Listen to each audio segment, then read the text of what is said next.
যুক্তরাষ্ট্রের প্রেসিডেন্ট হিসেবে Donald Trump দ্বিতীয় মেয়াদে দায়িত্ব গ্রহণ করবেন আগামী ২০ জানুয়ারি। ইতিহাস গড়ে ডেমোক্র্যাটদের বিপুল আসনে পরাজিত করে ৪ বছর পর ক্ষমতায় বসতে যাচ্ছেন মার্কিন এ ধনকুবের। এরই মধ্যে ট্রাম্পের অভিষেক অনুষ্ঠানে বিপুল পরিমাণ তহবিল সংগ্রহ করা হয়েছে, আর এই তহবিলে অনুদান দেওয়ার হিড়িক পড়ে গেছে বিশ্বের শীর্ষ প্রযুক্তি প্রতিষ্ঠান ও ধনী ব্যক্তিদের মধ্যে। এরই মধ্যে ট্রাম্পের অভিষেক অনুষ্ঠানের তহবিলে রেকর্ড পরিমাণ অর্থ জমা পড়েছে। মার্কিন ইতিহাসে তহবিল সংগ্রহের সব রেকর্ড ভেঙে দিয়েছে এবারের তহবিল। এখন পর্যন্ত $170 মিলিয়ন সংগ্রহ করা হয়েছে বলে জানা গেছে। এই অর্থ সাধারণত অভিষেক ঘিরে বিভিন্ন অনুষ্ঠানে ব্যয় করা হয়।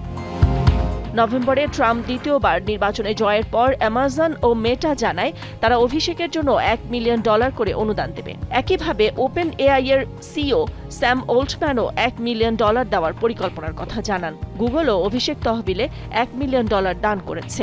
অ্যাপেলের সিইও টিম কুকও অভিষেকের জন্য অর্থ দান করেছেন বলে জানা গেছে, তবে কত দিয়েছেন তা জানা যায়নি। প্রখ্যাত সাময়িকী ফোর্বসের তথ্য অনুসারে মাইক্রোসফটও অভিষেক তহবিলে $1 মিলিয়ন দান করেছে। একইভাবে এআই সার্চ স্টার্টআপ পারপ্লেক্সিটিও অভিষেক তহবিলে $1 মিলিয়ন দান করবে এবং ট্রাম্প প্রশাসনকে একটি প্রিমিয়াম সফটওয়্যার বিনামূল্যে সরবরাহ করবে। এই অভিষেক অনুষ্ঠানের তহবিলে কোনো ব্যক্তি, কোম্পানি বা গ্রুপ কত অর্থ দান করতে পারে তার কোনো সীমা নেই।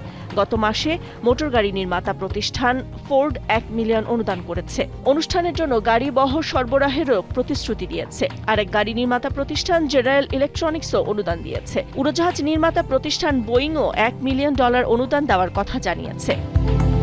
অভিষেক কমিটিকে অভিষেকের 90 দিনের মধ্যে ফেডারেল ইলেকশন কমিশনে দানের সব রিপোর্ট জমা দিতে হয়। দাতারা সাধারণত অভিষেক অনুষ্ঠানের আসন বা কোনো একটি ভোজ সভার টিকিট চান। লবিস্টদের জন্য অভিষেক অনুষ্ঠান গুরুত্বপূর্ণ, কারণ তারা কর্পোরেট স্পন্সর এবং ধনী দাতাদের দানের মাধ্যমে প্রভাব বাড়ানোর বা আসন্ন প্রশাসনের সাথে সম্পর্ক উন্নত করার চেষ্টা করেন। তবে এবার পরিস্থিতি কিছুটা ভিন্ন। যারা $1 মিলিয়ন বেশি দান করেছেন তাদেরও অপেক্ষমান তালিকায় রাখা হয়েছে বা বলা হয়েছে যে তারা সম্ভবত ভিআইপি টিকিট পাবেন না, কারণ অনুষ্ঠানের জায়গা এরই মধ্যে পূর্ণ হয়ে গেছে। শপথ গ্রহণ অনুষ্ঠানে প্যারেড এবং বেশ কয়েকটি ভোজ সভায় ব্যয় করা হয় এসব অর্থ। মার্কিন গণমাধ্যম জানিয়েছে ট্রাম্পের দ্বিতীয় অভিষেকের জন্য তহবিল $150 মিলিয়নের লক্ষ্য ছাড়িয়ে $170 মিলিয়ন পৌঁছেছে। এর আগে বারাক ওবামা তার অভিষেকের জন্য 2009 সালে $53 মিলিয়ন এবং 2013 সালে $42 মিলিয়ন সংগ্রহ করেছিলেন, আর জো বাইডেনের অভিষেকে 2021 সালে $63 মিলিয়ন সংগ্রহ করা হয়। এর আগে 2016 সালে ট্রাম্প তার প্রথম অভিষেকেও রেকর্ড করেছিলেন। সে সময় $106 মিলিয়ন বেশি সংগ্রহ হয়েছিল। এবার সেই পরিমাণও ছাড়িয়ে গেছে। অনুমান করা হচ্ছে ট্রাম্পের অভিষেক অনুষ্ঠানের জন্য কমিটি শেষ পর্যন্ত $200 মিলিয়ন বেশি সংগ্রহ করতে পারে।